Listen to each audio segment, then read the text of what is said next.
नारायण का काव्रत तुमसे कहो विप्र और मैं क्या कहूँ। ऋषि बोले, हे मुनीश्वर, संसार में इस ब्राह्मण से सुनकर किस किस ने इस व्रत को किया है, हम वे सब सुनना चाहते हैं, इसके लिए हमारे मन में श्रद्धा है। सूर्य जी बोले, मुनियों, जिसने इस व्रत को किया वे सब सुनो। एक समय एक ब्राह्मण धनवर स्त्री के अनुसार भाई बंधुओं के साथ व्रत करने को तैयार हुआ। उसी समय वहाँ एक लकड़ी बेचने आया। बाहर लकड़ी को रखकर ब्राह्मण के मकान में गया। प्यास से दुखी लकड़ारे उनको व्रत करते देखकर ब्राह्मण को नमस्कार करके कहने लगा कि आप ये क्या कर रहे हैं और इसके करने से क्या फल मिलता है, कृपा करके मुझसे कहो।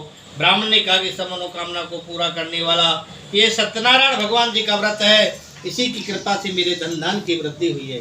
ब्राह्मण से व्रत के बारे में जानकर लकड़ारा चरनावत ने प्रसाद खाने के बाद अपने घर गया।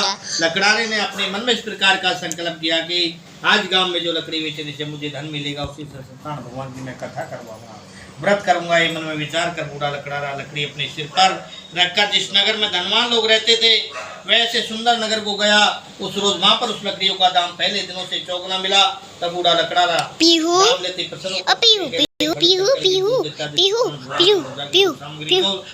अपने घर गया। फिर उसने अपने भाई बंधुओं को बुलाकर विधि विधान के साथ भगवान जी का पूजन किया, व्रत किया। उस व्रत के प्रभाव से बूढ़ा लकड़ारा धन पुत्र आदि से युक्त हुआ और संसार के समस्त सुख होकर वैकुंठ धाम को चला गया।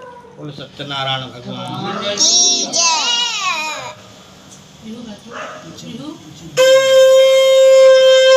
सत्यनारायण भगवान की कथा की तीसरी अध्याय प्रारंभ हुई। सूतवाचे सूत जी बोले, ऋषियों में और भी कथा कहता हूँ, सुनो। पहले सूर्य का मुख नाम का बुद्धिमान राजा था। वे सत्यवक्ता जितेंद्र था।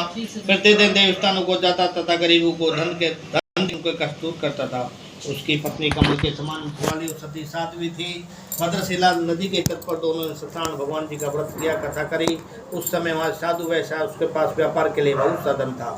नाव को किनारे पर ठहरा कर राजा के पास गया और राजा को व्रत करते देखकर विनय के साथ पूछने लगा, हे राजन, भक्ति चित्त आप क्या करे, मेरी सुनने की इच्छा मुझे बताइए। राजा बोला, साधु अपने भाई बंधुओं के साथ पुत्रादि की प्राप्ति के लिए माँ शक्ति सत्यनारायण भगवान का व्रत व पूजन किया जा रहा है। राजा के वचन सुनकर साधु आदर से बोला, हे राजन, मुझसे भी इसका सब विधान को आपके अनुसार मैं इस व्रत को करूंगा। मेरी भी कोई संतान नहीं और उससे निश्चय होगी।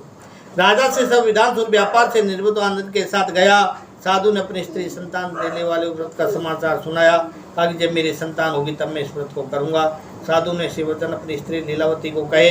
एक दिन उसकी स्त्री लीलावती पति के साथ आनंदित हो संसार धर्म में प्रवृत्त होकर सत्यनारायण भगवान की कृपा से गर्भवती हो गई तथा 10वें महीने में उसके एक सुंदर कन्या का जन्म हुआ। दिनों दिन इस तरह बढ़ने लगी जैसे शुक्ल पक्ष का चंद्रमा बढ़ता है। कन्या का नाम कलावती रखा गया।